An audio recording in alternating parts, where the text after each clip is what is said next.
I gotta say, I am excited about today. I am in a good mood. I am in a stellar mood.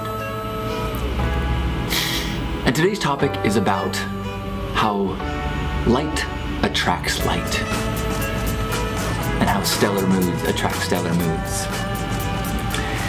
I was a student in college and I had an amazing psychology professor, Fred Rabinowitz, and in addition to all the things he taught me about counseling and the various class assignments, he taught me a lot about life and about people, about when to trust and when to maybe second guess people. And this one lesson he told me, it was just kind of like a way he was looking at the world. He said, you know, as you start to get out in the world, you're gonna start to notice and you're gonna start to build this skill and you're gonna start to have this awareness and you're gonna start to notice who the jewels are, who are the people that shine. And you'll just start to go, that's one, that's one, that's one, and you'll start to just build a community of people, a community of relationships as you start to be able to discern who are the jewels. And years later, I was introduced to a party game that I thought took that to a step, another degree, that I just loved the poetry of it. It's a game that you play at a party where everyone gets blindfolded, not that kind of party, and everyone gets assigned an animal. So this person is a cat, this person is a cow, this person is a pig, this person is a horse. And if you are assigned the cat, you walk around the party with your blindfold and go meow, meow, meow, meow. And if you're assigned the pig, you go oink, oink, oink, oink, oink, oink. And if you're assigned the cow, you go moo, moo. And so you go around the game, mooing, mooing, mooing, and if you hear another moo, you find that person and you grab hold of them, and then the two of you start going through the game, mooing, mooing, mooing, finding another cow and attaching to that person. And if you're going through the game and you're mooing, mooing, mooing, and you hear someone go, well then keep going and you find the other people that are your tribe, your people. And I always thought it was so beautiful because that's exactly what life is like. You go through the world and you speak your truth. If you are a cat, you meow. If you are a cow, you moo. And if you're ever going through the world and you interact with somebody, let's say you're getting in line for a ride and you don't see somebody, you accidentally bump them and you're like, oh, I'm sorry. If they say, watch it, dude, that is the sound of and you just gotta walk on, move on. If, however, you bump into them and you say, oh, I'm sorry, and they go, hey, no problem. Here you go. That's the sound of moo. And as you go through life, it starts to get easier and easier to hear the sound of moo. And also easy to hear the sound of oink. It's kind of similar to like a law of attraction kind of thing, where a vibration attracts another vibration. You start to bring people into your world, into your experience, into your life that are reflecting, that are vibrating in the same frequency as you are. If you are an oinker, you are gonna hang out with other people who are oinking and feed that. I don't mean to turn oinking into a derogatory term, but actually there was a time when we did. When I used to run the site, Citizen X, that was our internal code. If there was a chat room and someone came in the room and they didn't understand how the community worked, like it's a webcam, and so someone would be on cam and someone walked in the chat room and be like, hey, take off your shirt. The whole chat room would just be like, oink, oink, oink. Like, you don't get it. You're not speaking our language. But when the vibe was feeling good and we were all feeling like family, people would type in the chat room, moo, moo. And this weekend for me was filled with the chorus of angelic moo. On Saturday, it was First Saturdays, so went downtown with a bunch of volunteers. We all got together and organized clothes and then handed them out to people downtown that needed a little break.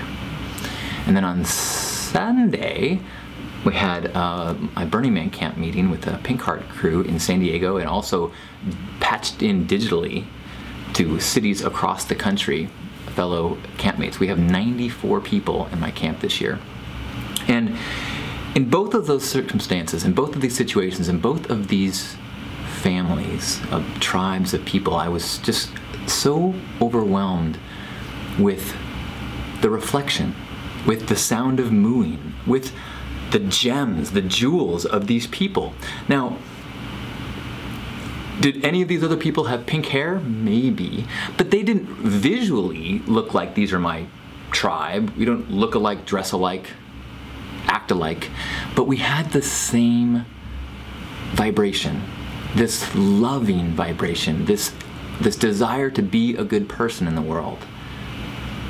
This chat room right here, this gathering, this HugNation broadcast is another one of those families where as I moo and you moo, we come together and find strength in that, find support in that, because when the whole world's oinking, sometimes it feels like, should I be oinking?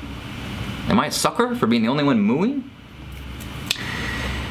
And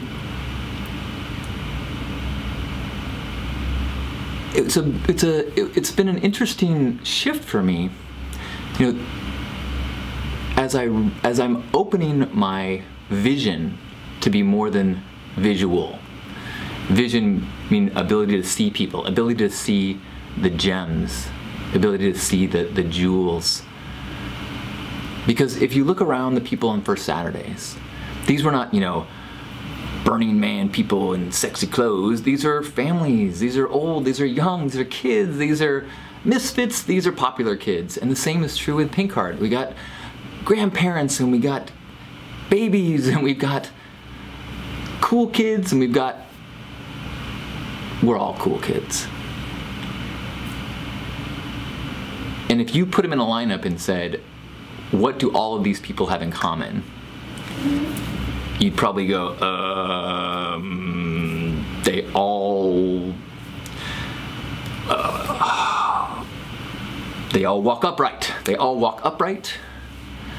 But that would be if you're stuck on the visual. If you could see their hearts, you go, oh, these are all huge-hearted people. These are all people who are reflecting the goodness inside them. They are the people that are looking for the good in others. They are the people that are seeing a beautiful world because they see themselves beautifully, or they try to see themselves beautifully. They're trying to love themselves and trying to love the world, trying to see the glass half full, trying to see the beautiful glass. And that tribe, that feeling, that family, it kind of means everything. I had a special addition to that family feeling this weekend because my biological mother, my mom, joined Pink Heart and came to her first meeting and got her ticket and is going to be joining me at Burning Man this year as a participant at Pink Heart Camp. And if that is not the most poetic, beautiful cycle of love, the love wrapped in a body that taught me everything about what love is and what unconditional love is and what warmth is and what support is. This person who put all of that into me, some from my dad, but we'll say for the sake of argument, all of that. My dad gave me great stuff, but the warmth come from this side. And she planted this seed grew, this seed then bears fruit, it touches other people, it fertilizes other fruit, and now Mom gets to join this tribe, this family of love that I've helped make come into being. She born me, I helped born this. It's like, so thank you, Fred Rabinowitz. Thank you for the mooing cow game. Thank you to you for all the reminders of how important it is to speak your truth, to shout your moo, to allow the universe and others around you to hear your truth and be attracted to it and reflect it and amplify it. Thank you for amplifying our loving truth. I am so honored and proud and thrilled to be on a path that gets the opportunity to connect with people physically and digitally and intentionally on this path of open-heartedness and acceptance and love and gratitude. Gratitude. Thank you, thank you, thank you, thank you, thank you. I love you. Let's have a hug. Grab yourselves by the shoulders. And whatever this physical body looks like, however tall it is, how much it weighs, whatever it smells like, let's look beneath that to our personalities and our labels. And then now let's look beneath that to that vibrant love vibration inside of us. That bright light that shines through us, not from us, but through us.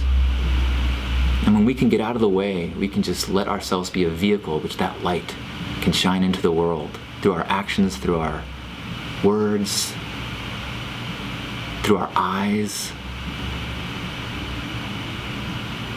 Let us sink into that letting go, that channeling.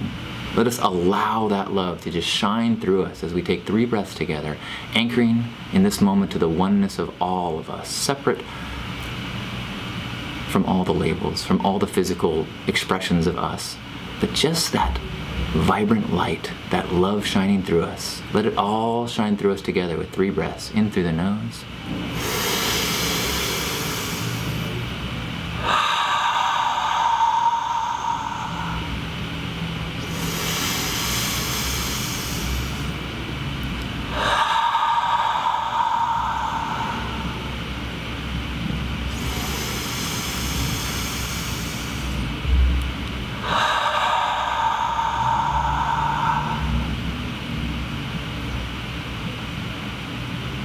On behalf of Grandpa Caleb and all the love warriors, happy HugNation. Thank you. I love you. Namaste.